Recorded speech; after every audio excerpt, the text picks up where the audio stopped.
కడుపు నిండింది. రాజాజ్ఞను తిరస్కరించింది. రాజు ఎంతో ఇష్టపడ్డాడు, ఆశపడ్డాడు. తన రాణి అయిన వస్తీ, తన అందగత్తె, ఈమె నా భార్య, ఈ సౌందర్యవతి నా భార్య అని అందరి ముందు గౌరవించాలనుకున్నాడు, ఘనపరచాలనుకున్నాడు. అయితే ఎందుకో ఆ గౌరవాన్ని ఆమె స్వీకరించుకోలేనంత దుస్థితికెళ్ళిపోయింది. చివరికి రాణి అన్న పదవిని కోల్పోయింది. చివరికి కనుమరుగైపోయింది. రాణి అనే వ్యవస్థిత ఈ మొదటి అధ్యాయంలో తప్ప, తర్వాత ఎక్కడో మారుమూలన మనకు కనబడిద్ది తప్ప, పరిపూర్ణంగా మళ్ళీ ఎక్కడ మనకు రాణి అనే వస్తీ కనబడదు. ఏమైపోయిందో మరి? కనుమరుగైపోయింది. ఒక్క దినం తన ఒక్క నిర్లక్ష్యపు మాట తన జీవితాన్ని శూన్యం చేసింది. కాబట్టి నిర్లక్ష్యపు మాట మన జీవితంలో ఉండకూడదు. కొన్నిసార్లు మనం అలా మాట్లాడేస్తూ ఉంటాం గానీ, సందర్భోచితమైన జ్ఞానం దేవుడు మనకివ్వాలని మనం ప్రార్థన జేసుకోవాలి. ఎందుకు అని అది ఒక ఉదాహరణ చెప్తాను వినండి. సుమారుగా 30,000 మంది శూరులతో కలుసుకొని దావీదు మందసాన్ని తీసుకొని వస్తూ ఉన్నాడు. వాయిద్యములతోనూ, తాళములతోనూ, సితారాలతోనూ, తంబురలతోనూ అన్నీ మంచిగా వాయిద్యములతో వాయిస్తూ మందసమును తీసుకొని వస్తూ ఉంటే, ఘనముగా వారందరూ కలిసి పాటలు పాడుతూ ఉండగా, ఆనంద పరవశంతో మునిగినవాడై దావీదు నాట్యమాడుతూ వస్తూ ఉంటే, వచ్చి వారందరికీ ఆహారాన్నిచ్చి, వారందరిని ఆశీర్వదించాడు దావీదు. ఆలోచించి అందరిని అక్కడున్న వారందరిని ఆశీర్వదించి, దావీదు తిరిగి తన ఇంటికొచ్చాడు. ఇంటికి రాగానే, ఒక రాణిగా నీ బాధ్యత ఏమిటి? రాజు వెళ్తున్నది పరిశుద్ధ పనికి గదా! మరి నీవు వెళ్ళవలసి ఉండాలి గదా! వెళ్ళలేదు. ఆ పనికి వెళ్ళలేదు. ఆ మందసం ఎద్దుకు వెళ్ళలేదు. ఆ శూరులతో పాటు కలవలేదు.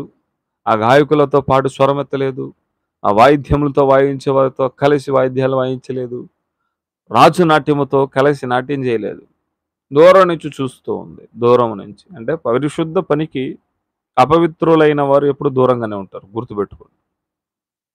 పరిశుద్ధమైన పనికి వారు దూరం. ఎందుకు? అనుభవం లేదు. ఎందుకు? ఆహ్, ఆ ప్రసన్నతను వారు పొందుకోలేకపోతున్నారు. గ్రహింపు లేదు. సరే గ్రహింపు లేదు అయింది. రాజుగారు ఎలా జరిగింది? ఏమి అని గౌరవించవలసిన ఒక రాణి ఏం చేసింది? పనికి మాలిన చెలికత్తెల ముందర వృద్ధుడు నాట్యమాడినట్లు నాట్యమాడుతున్నావా దావీదు అంది. ఆశీర్వదించటానికి తన ఇంటికొచ్చాడు దావీదు. గుర్తుపెట్టుకోండి. ఆశీర్వాద వచనాలు తన నోట ఉంది. పలుకుబోతున్నాడు.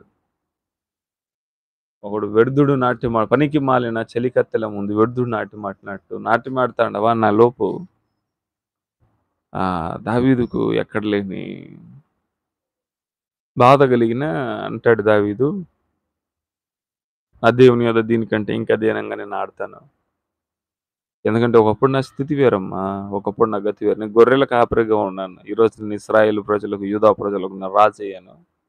దీనికంటే నేను ఆడతానని చెప్పి దావీదు వెళ్ళిపోయాడు. శుభవచనాలు పలకాల్సింది దావీదు. ఆశీర్వాద వచనములు పలకాల్సింది దావీదు. అభిషేకింపవలసింది దావీదు. వెళ్ళిపోయాడు. బాధతో వెళ్ళిపోయాడు.